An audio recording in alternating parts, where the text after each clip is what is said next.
Reed's driving the boat for the first time. With the trolling motor anyway. I almost caught it.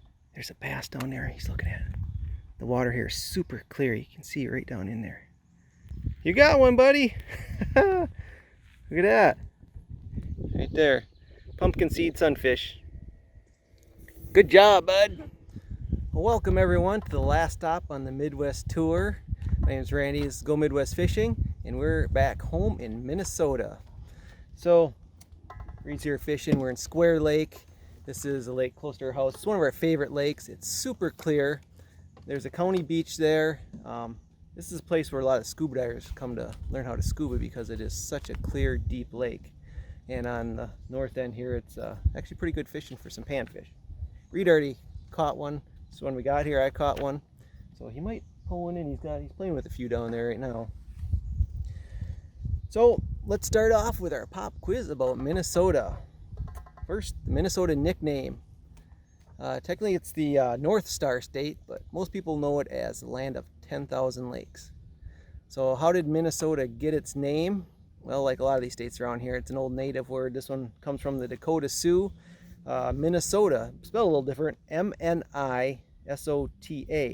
So the first M-N-I, mini, means water, and soda means it's either cloudy or sky tinted. So Minnesota means sky tinted waters or cloudy waters. The state tree here is the Norway pine.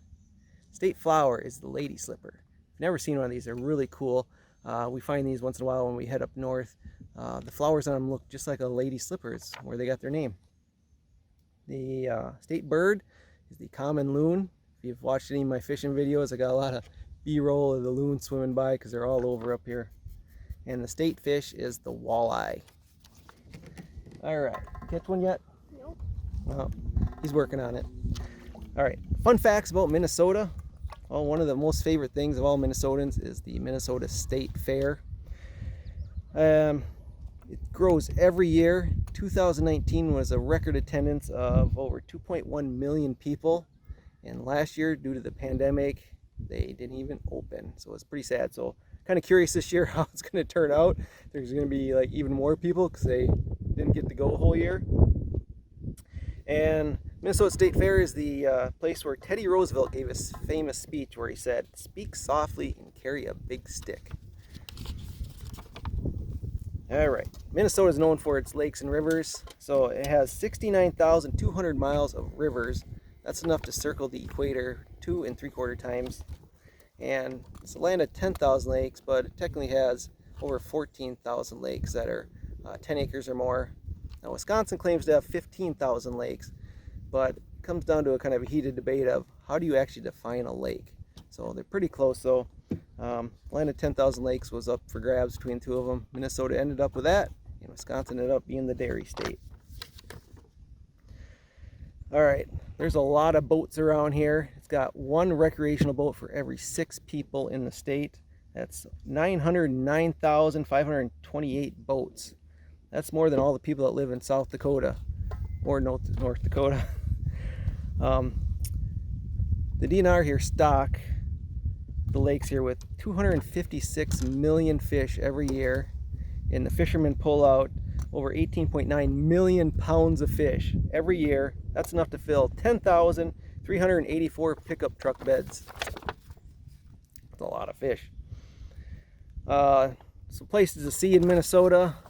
We have the Mall of America. It's the largest mall in the nation.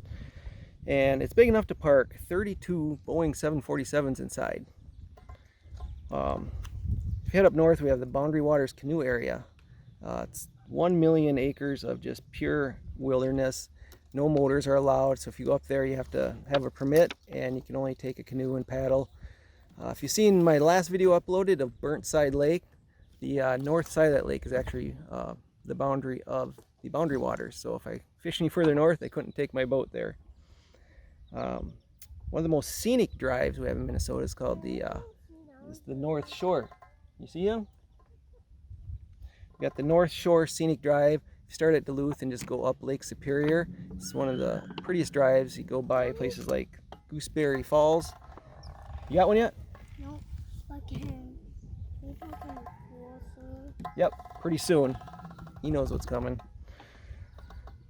We have Itasca State Park, which is the headwaters of the Mississippi River. We've been up there a few times, and that's where we found a few of those lady slippers.